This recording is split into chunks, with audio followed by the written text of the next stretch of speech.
Okay, are we recording yet? I, this camera light's just not on. Hey, I don't hear it right. I'm not hearing this. Hey, where you going? Hey, come back here. Where you going? I,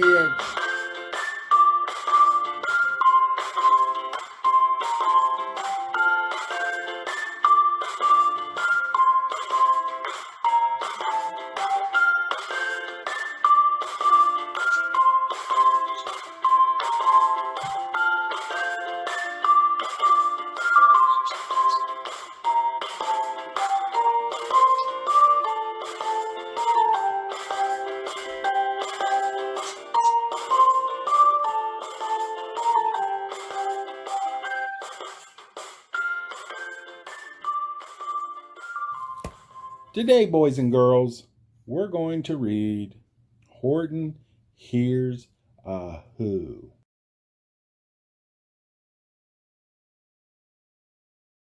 by Dr. Seuss.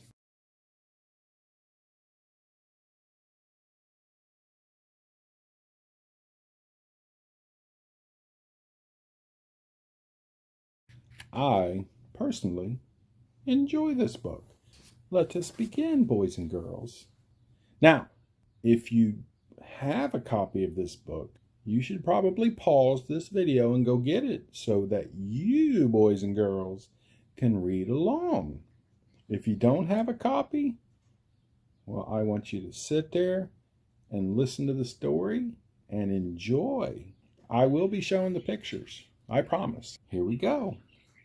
On the 15th of May, in the jungle of Nool, in the heat of the day, in the cool of the pool, he was splashing, enjoying the jungle's great joys, when Horton the elephant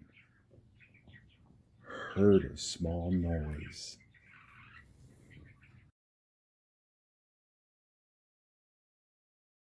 So Horton stopped splashing. He looked toward the sound. That's funny, thought Horton. There's no one around. Then he heard it again, just a very faint yelp, as if some tiny person, like me, were calling for help. I'll help you, said Horton. But who are you? Where? He looked and he looked. He could see nothing there but a small speck of dust blowing past through the air.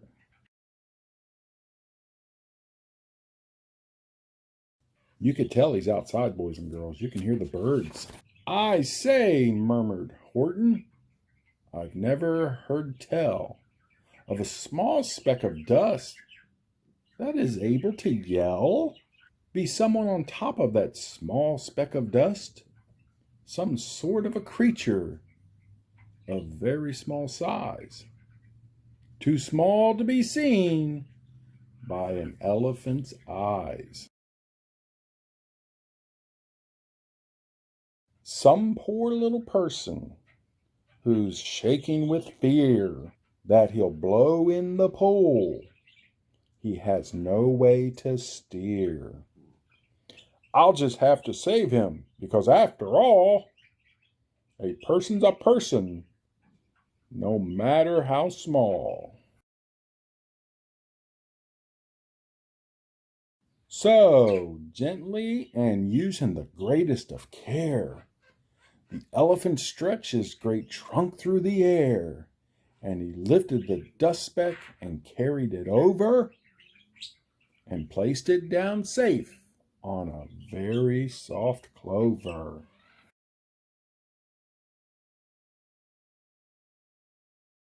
Humph! Humped a voice. 'Twas a sour kangaroo, and the young kangaroo in her pouch said, "Humph!" too.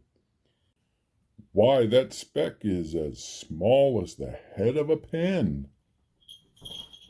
A person on that, why, there never has been. Believe me, said Horton. "I tell you sincerely, my eyes are quite keen, and I heard him quite clearly. I know there's a person down there, and what's more, quite likely there's two, even three, even four. Quite likely. A family for all that we know. A family with children just starting to grow. So please," Horton said, "as a favor to me, try not to disturb them. Just please let them be."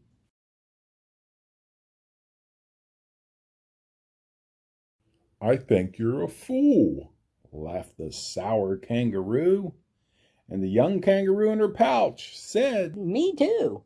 "You're the biggest blame fool in the jungle of Nool." And the kangaroos plunged in the cool of the pool. "What terrible splashing!" The elephant frowned. "Oh, I can't let my very small persons get drowned. I've got to protect them. I'm bigger than they." So he plucked up the clover and hustled away. Through the high jungle treetops, the news quickly spread. "He talks to a dust speck. He's out of his head. Just look at him walk with that speck on that flower." And Horton walked, worrying, almost an hour. "Should I put this speck down?" Horton thought with alarm. "If I do, these small persons may come to great harm. I can't put it down, and I won't, after all. A person's a person, no matter how small." Then Horton stopped walking. The speck voice was talking. The voice was so faint he could just barely hear it. "Speak up, please," said Horton. He put his ear near it. "My friend," came the voice, "you're a very fine friend. You've helped all of us folks on this dust speck no end. You've saved all our houses, our ceilings and floors. You've saved all our churches and grocery stores." "You mean," Horton gasped, "you have buildings there too?" "Oh, yes," piped the voice. "we most certainly do." "I know," called the voice. "I'm too small to be seen, but I'm mayor of a town that is friendly and clean. Our buildings to you would seem terribly small, but to us who aren't big, they are wonderfully tall. My town is called Whoville, for I am a Who, and we Whos are all thankful and grateful to you." And Horton called back to the mayor of the town, "You're safe now. Don't worry. I won't let you down." But just as he spoke to the mayor of the speck, 3 big jungle monkeys climbed up Horton's neck. The Wickersham brothers came shouting, "What rot! This elephant's talking to whos who are not. There aren't any whos, and they don't have a mayor. And we're going to stop all this nonsense, so there."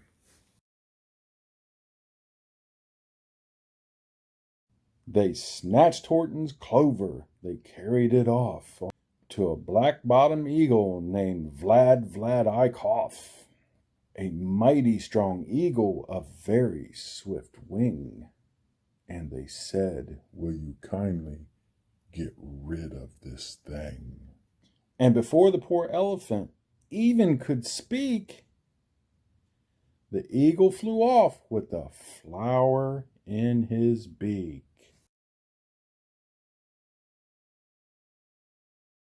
All that late afternoon and far into the night, that black-bottomed bird flapped his wings in fast flight. while Horton chased after with groans over stones, tattered his toenails and battered his bones, and begged, "Please don't harm all my little folks who have as much right to live as us bigger folks do." But far, far beyond him that eagle kept flapping, and over his shoulder called back, "Quit your yapping. I'll fly the night through.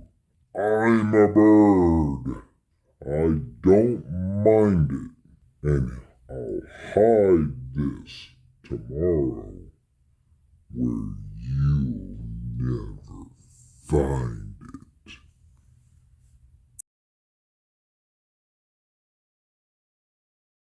and at 6:56 the next morning he did it. It sure was a terrible place that he hid it. He let that small clover drop somewhere inside a great patch of clovers 100 miles wide. "Find that," Sneered the bird. "but I think you will fail." And he left with a flip of his black-bottomed tail.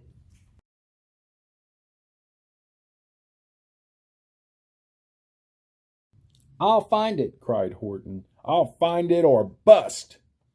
I shall find my friends on my small speck of dust." And clover by clover with care, he picked up and searched them and called, "Are you there?" But clover by clover by clover he found that the one that he sought for was just not around. And by noon, poor old Horton, more dead than alive, he picked, searched, and piled up 9,005. Then on through the afternoon, hour after hour, till he found them at last on the 3,000,000th flower. "My friends," cried the elephant, "tell me, do tell, are you safe? Are you sound? Are you whole? Are you well?" From down on the speck came the voice of the mayor. We've really had trouble, much more than our share. When that black-bottom birdie let go and we dropped, we landed so hard that our clocks have all stopped. Our teapots are broken, our rocking chairs smashed, and our bicycle tires all blew up when we crashed. So Horton, please, Pleaded that voice of the mayor's. will you stick by us, who's, while we're making repairs? "Of course," Horton answered. "Of course I will stick. I'll stick by you small folks through thin and through thick."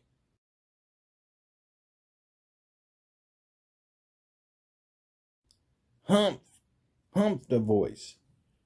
"For almost 2 days you've run wild and insisted on chatting with persons who've never existed. Such carrying on in our peaceable jungle. We've had quite enough of your bellowing bungle. And I'm here to state," snapped the big kangaroo, "that your silly nonsensical game is all through." and the young kangaroo in her pouch said, Me too.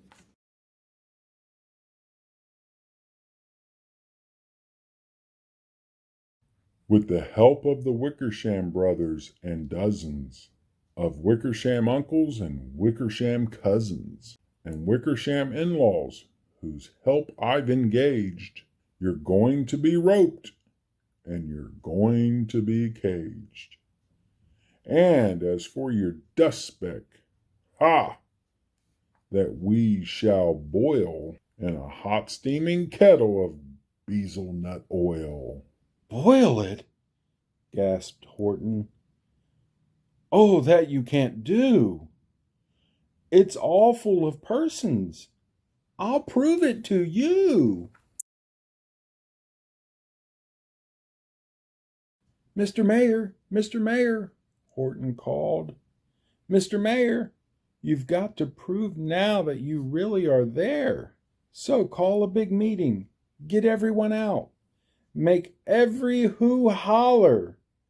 Make every who shout. Make every who scream. And if you don't, every who is going to end up in a bezelnut stew.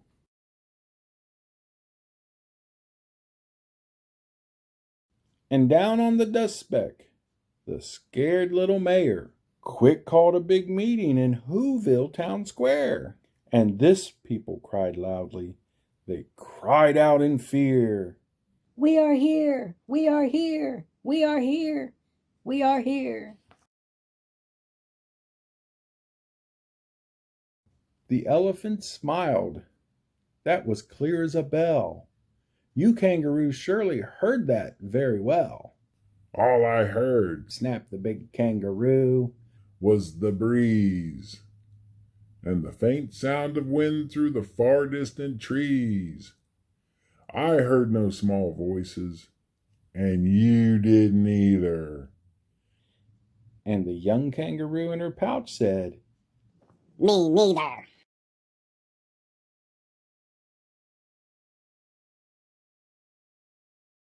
Grab him, they shouted. and cage the big dope. Lasso his stomach with 10 miles of rope. Tie the knots tight so he'll never shake loose. Then dunk that dumb speck in the bezelnut juice. Horton fought back with a great vigor and vim, but the Wickersham gang was too many for him. They beat him, they mauled him, they started to haul him into his cage, but he managed to call to the mayor, "Don't give up, I believe in you all. A person's a person, no matter how small. And you very small persons will not have to die if you make yourselves heard, so come on now and try." The mayor grabbed a tom-tom. He started to smack it.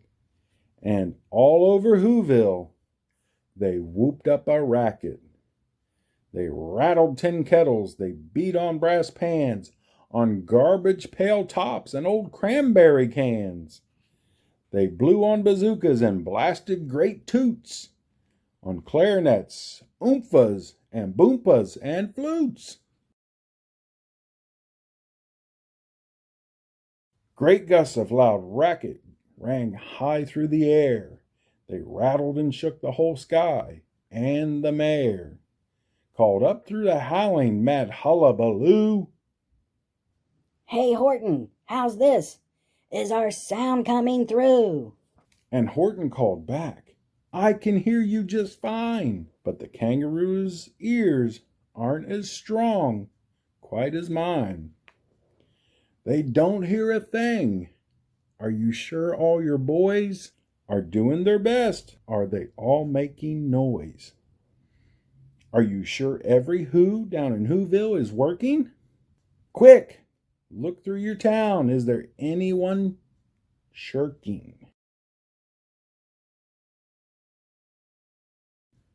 Through the town rushed the mayor, from the east to the west. But everyone seemed to be doing his best. Everyone seemed to be yapping or yipping. Everyone seemed to be beeping or bipping. But it wasn't enough. All this ruckus and roar. He had to find someone to help him make more. He raced through each building. He searched floor to floor. And just as he felt he was getting nowhere and almost about to give up in despair, he suddenly burst through a door, and that mayor discovered one shirker quite hidden away in the Fairfax Apartments, apartment 12J. A very small shirker named Jojo was just standing and bouncing a yo-yo, not making a sound, not a yip, not a chirp, And the mayor rushed inside and he grabbed that young twerp.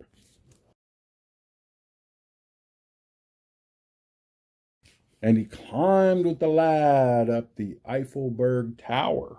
This, cried the mayor, is our town's darkest hour. The time for all who have blood that is red, to come to the aid of their country, he said. We've got to make noises in greater amounts. So open your mouth, lad, for every voice counts. Thus he spoke as he climbed. When they got to the top, the lad cleared his throat and he shouted out, Yap! And that yop, that one small extra yop, put it over. Finally, at last, from the speck on that clover, their voices were heard. They rang out clear and clean, and the elephant smiled. Do you see what I mean? They've proved they are persons no matter how small, and their whole world was saved by the smallest of all. How true. Yes, how true, said the big kangaroo. And from now on, you know what I'm planning to do? From now on, I'm going to protect them with you. And the young kangaroo in her pouch said, What do you think the young kangaroo in the pouch said? Me too. From sun in the summer, from rain when it's fallish, I'm going to protect them, no matter how smallish. All right, boys and girls, that was another wonderful story from Dr. Seuss. Make sure you're reading every day. Reading is important. Put your finger under every word and sound them out. Until next time, boys and girls. Bye. I need to get a sip of water. Cut! Hello? Hello, can you hear me? Can anybody hear me? Okay. So gently and using the greatest things. Cut. Start again. So gently and using the greatest of care, the elephant stretched his great trunk through the air. And he lifted the speck. Cut. I don't know what's wrong with me today. I don't know. Something's wrong. I keep just saying the wrong words. Maybe I need glasses. Do I need glasses? It's okay to wear. I would look good in glasses. Look at me. Gosh, I am handsome. Oh, wow. I still got a little bit of candy on my lips. Well, I know I don't have lips, but there's still some there.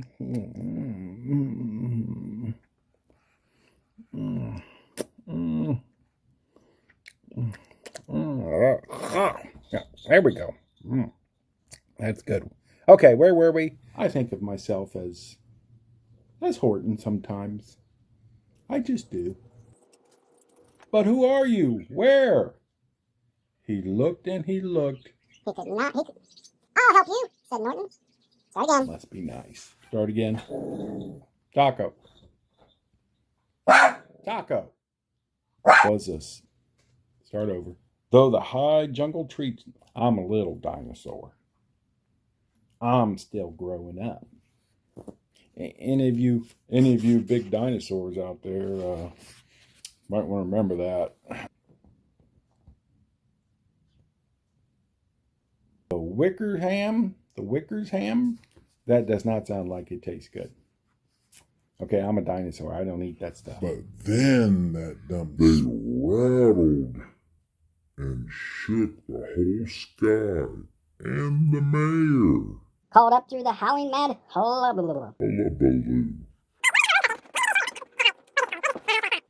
Yeah, I'll get Mrs. Poling in here on you, and she'll explain to you that that's not nice.